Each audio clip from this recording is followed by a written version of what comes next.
कलेजको टुर गरेर सैलुङ जाँदैछौँ र हामी भक्तपुर पुग्यौँ र हाम्रो साथीलाई वेट गरेका छौँ र साथी बिच बाटोमा चढ्दै हुनु फुल्ली इन्जोय गर्नुपर्छ।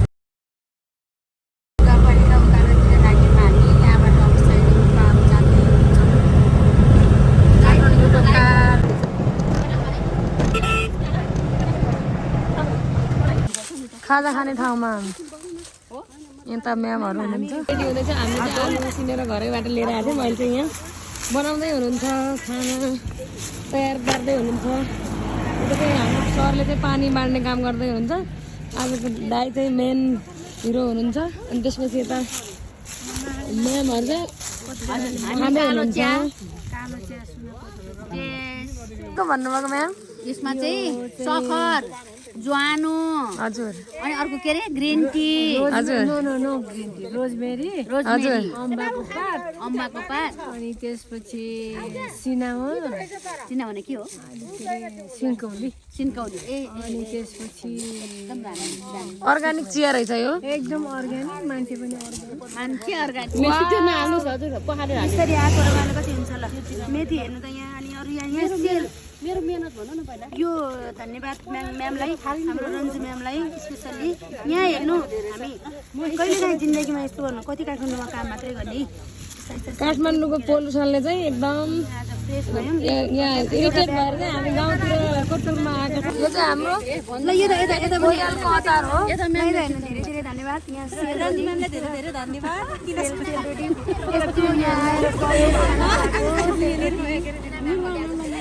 रन्जु म्यामलाई भन्छु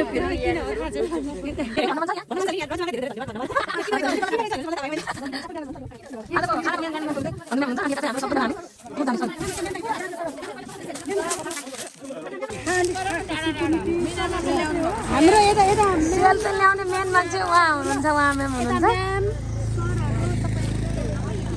सर कस्तो छ यो? मिठो छ?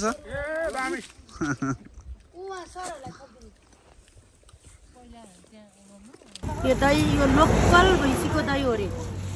कहाँ गएर जामुन्ने भन्ने ठाउँ क्वालिटी जस्तै पुरा टुसा उम्रेर यो लुकेर खान लाग्नु भएको छ यहाँ पछाडि। अनि त्यही भएर खोज्दै आएँ म यता हुनु रहेछ। मेरो गाउँको पहिलाको याद आयो।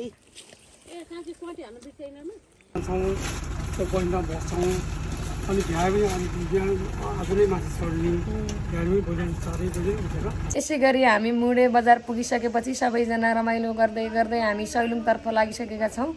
सैलुङतर्फ जाने बाटो चाहिँ यति राम्रो, आमामामा हजुरहरूले नि देख्न सक्नुहुन्छ। यहाँको पिसफुल एरिया पुरै यताउता हेर्दा पनि हरियाली, जताततै रुखहरू छ, हजुरहरूले प्रत्यक्ष देख्न सक्नुहुन्छ। यति राम्रो एरिया। कति सहरमा मात्र बसिरहनु, कहिलेकाहीँ चाहिँ यसो गाउँतिर पनि घुम्न आउनुपर्छ। आज हामी सैलुङ्गे भन्ने ठाउँमा आइपुगेका छौँ। यस्तो राम्रो गुराँस फुलेको छ, रातो गुराँस देखेको थिएँ मैले। यस्तो चाहिँ यो कलरफुलवाला गुलाब देखेको थिएन, यस्तो कलरफुल छ। हामी यहाँ रमाइलो गर्न आएको छौँ, हाम्रो टिमहरू। कस्तो रमाइलो। तर एउटा यहाँ ब्यालडक के भयो भन्दा काठमाडौँको पोल्युसन यहाँ पनि आइपुगेछ। कहीँ देखिँदैन, कहीँ पनि देखिँदैन। त्यही पनि हामी अब हेर्छौँ।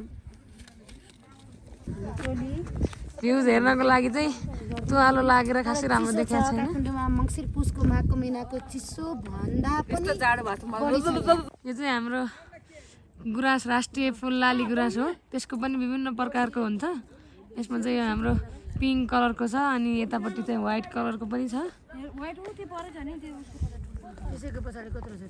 यता पनि छ।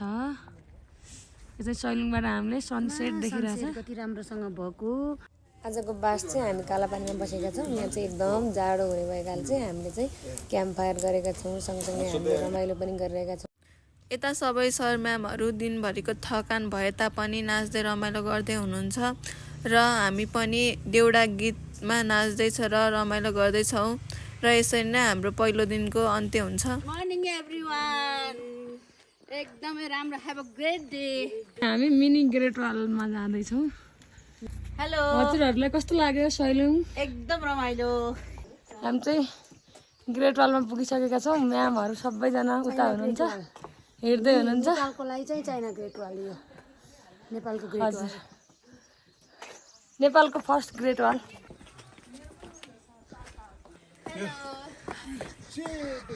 ग्रेट वाल चढ्दा कस्तो फिल भइरहेछ हजुरहरूलाई?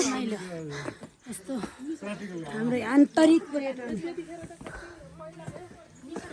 सबैजना ग्रेट हलमा थाक्नु भएको छ बिस्तारै हिँड्दै हुनुहुन्छ उ तलबाट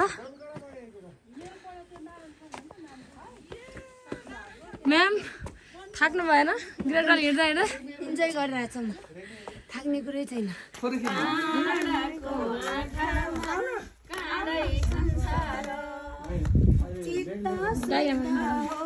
घर बनायो भने चाहिँ मान्छेको इच्छा पुरा हुन्छ र त्यही भएर हाम्रो निर्मला म्यामले घर बनाउँदै हुनुहुन्छ हाम्रो म्यामहरूले पनि बनाउँदै हुन्छ घर 5 तलाको बनाइसक्नु भयो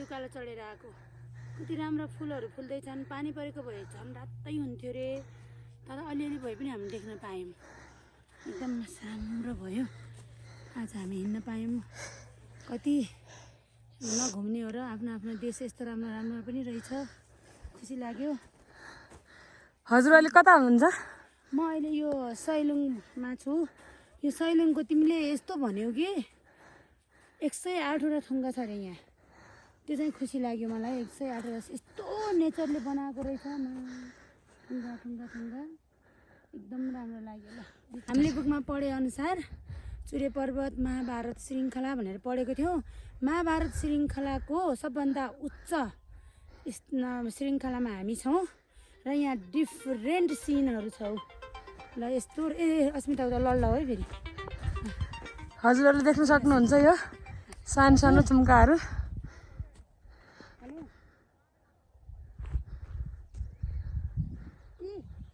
यो हात हल्ला देख्छु बागढुङ्गामा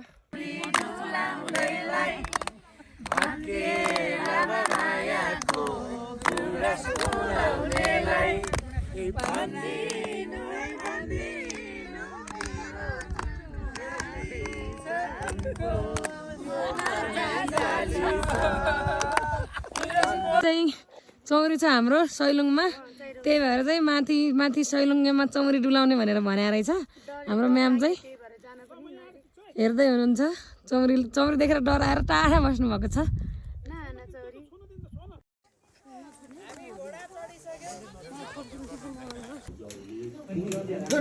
12 वर्षमा एकचोटि गोदावरी फुल्ने ठाउँ हो यहाँ हाम्रो रन्जु म्याम पनि गइरहनु भएको छ माथि चाहिँ नाग देवता हुनुहुन्छ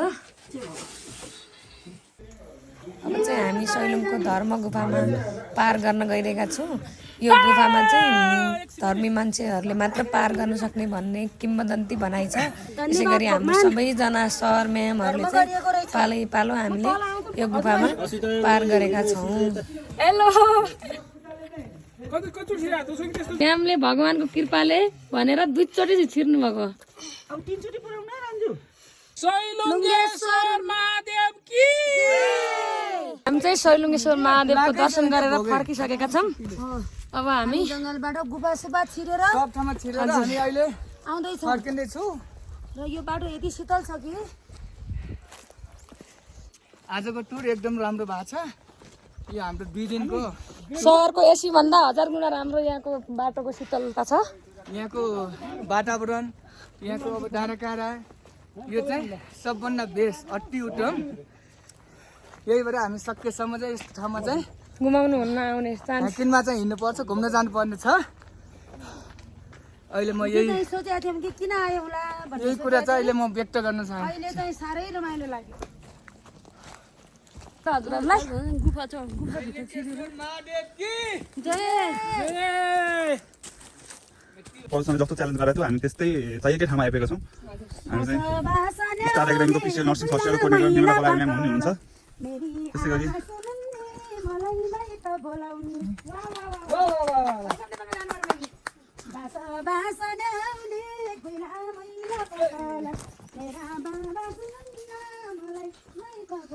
हामी चाहिँ अहिले दोलखाको सैलुङ भन्ने ठाउँमा छौँ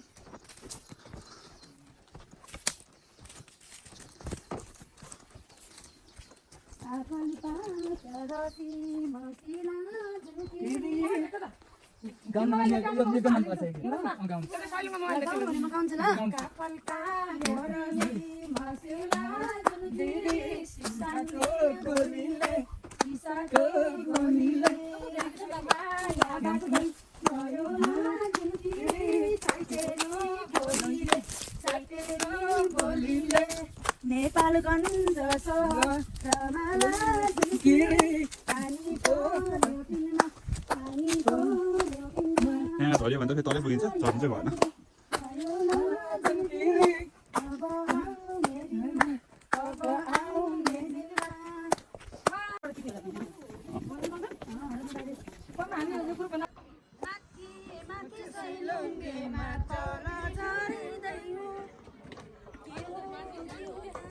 छैन यो बाटो कुन हो के हो हेलो हेलो फाइनल्ली हामी सैलुङ पुगेर झरिसकेका छौँ रन्दा अब तपाईँ खिच्नु त एउटा ल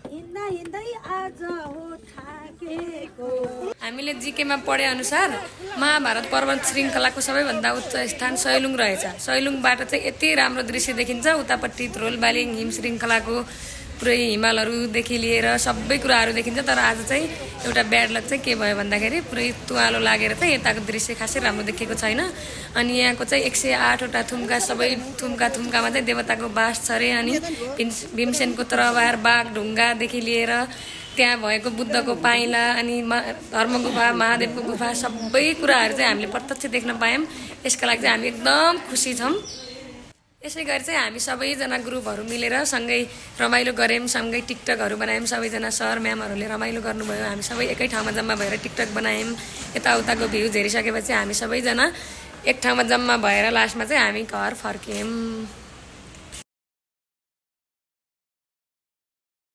र त्यसपछि चाहिँ हामी सबैजना एकै ठाउँमा जम्मा भएर रमाइलो गऱ्यौँ टिकटकहरू बनायौँ डाँडामा बसेर पुरै दृश्यहरू प्रत्यक्ष अवलोकन गर्ने सुअवसर पायौँ यो पालिको हाम्रो सैलुङ यात्रा चाहिँ एकदम अविस्मरणीय रहेको छ सँगसँगै चाहिँ हामी सबैजना सर म्यामहरू चाहिँ एकै ठाउँमा भेला भएर चाहिँ हामी घर फर्केका छौँ अब चाहिँ हाम्रो यात्रा यहीँ